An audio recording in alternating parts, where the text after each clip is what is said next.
Bom, nós continuamos neste assunto. Eu vou conversar agora com Paulo Webel, que é ex-secretário de Desburocratização do Ministério da Economia. Paulo Webel. Paulo, seja muito bem-vindo. É um prazer falar contigo nesta quarta-feira deste assunto, né, que é um assunto bastante denso e que a gente tenta traduzir para quem nos acompanha aqui no CNN Novo Dia.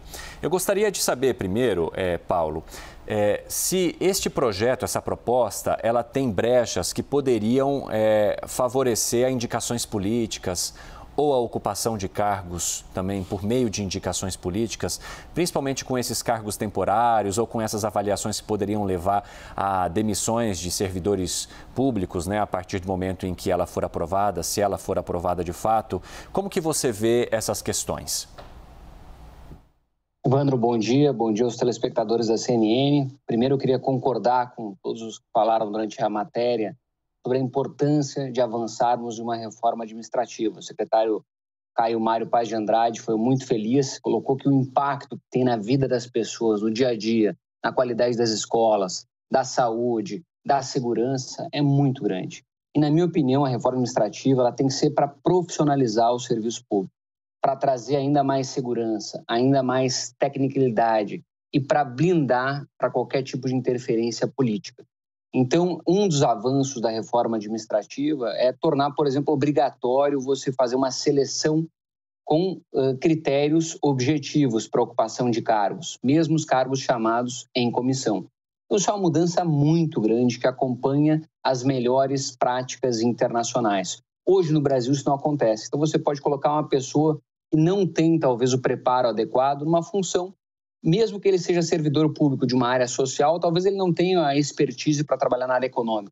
E hoje permite. Então, o avanço da reforma administrativa é trazer maior controle, maior rigor, maior transparência e evitar a captura do Estado por interesses políticos, partidários ou mesmo corporativistas. Isso acontece muito hoje no Brasil.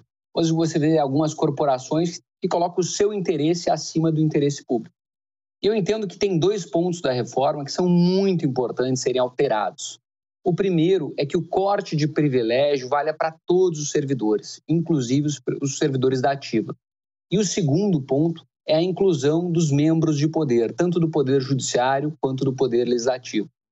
Se nós conseguirmos fazer isso, a economia ali estimada entre 150 a 200 bilhões pode chegar a R$1 trilhão em 10 anos.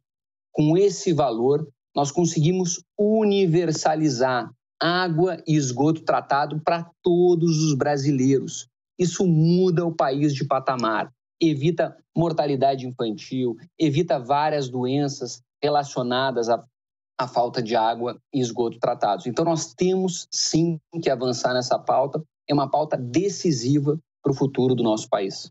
Agora, Paulo, a gente viu, né, numa comparação em relação a outros países, que em termos de números, os servidores públicos brasileiros não representam mais do que outros países, por exemplo. Tem países que, em porcentagem, tem um número maior de servidores. Só que quando falamos em gastos, a gente tem um gasto aí que chama bastante a atenção. Qual que é a diferença em comparação com outros países e por que isso acontece aqui no Brasil? Evandro, você colocou muito bem, a principal distorção não está no número, está sim no custo. Hoje o Brasil deve gastar mais ou menos 13,5% do PIB total do país com funcionalismo público. A União Europeia gasta em média 9,9% do PIB. Estados Unidos, em torno de 9,5% do PIB. Países emergentes, geralmente abaixo de 8,5% do PIB. Então, o nosso maior desafio é corrigir a qualidade do gasto com o funcionalismo. Tem muitas funções básicas da base da pirâmide que são muito bem remuneradas. E também temos no alto alguns penduricalhos que encarecem muito o funcionalismo público. Então, o grande objetivo da reforma administrativa é equalizar isso aí. É você ter um sistema remuneratório piramidal e você tirar esses excessos de penduricalhos que tem de auxílios, de vales, que tornam o serviço público muito caro versus o que ele entrega.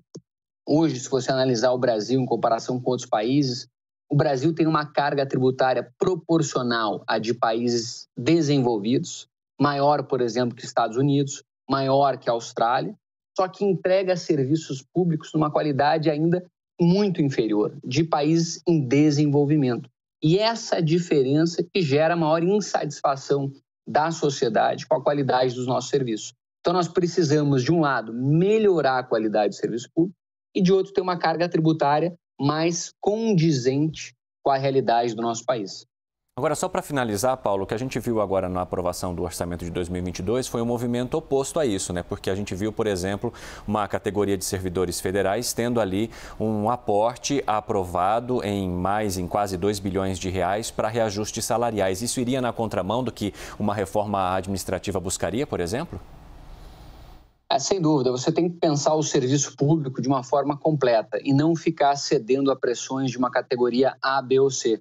Isso prejudica muito o avanço do país. Isso gera, dentro da máquina pública, uma série de brigas, mal-entendimentos, retaliações. Você já vê agora a Receita Federal falando em retaliações, outras áreas do governo criticando muito essa decisão. Então, você tem que imaginar o setor público como um todo e pensar em políticas que atendam todo o setor público.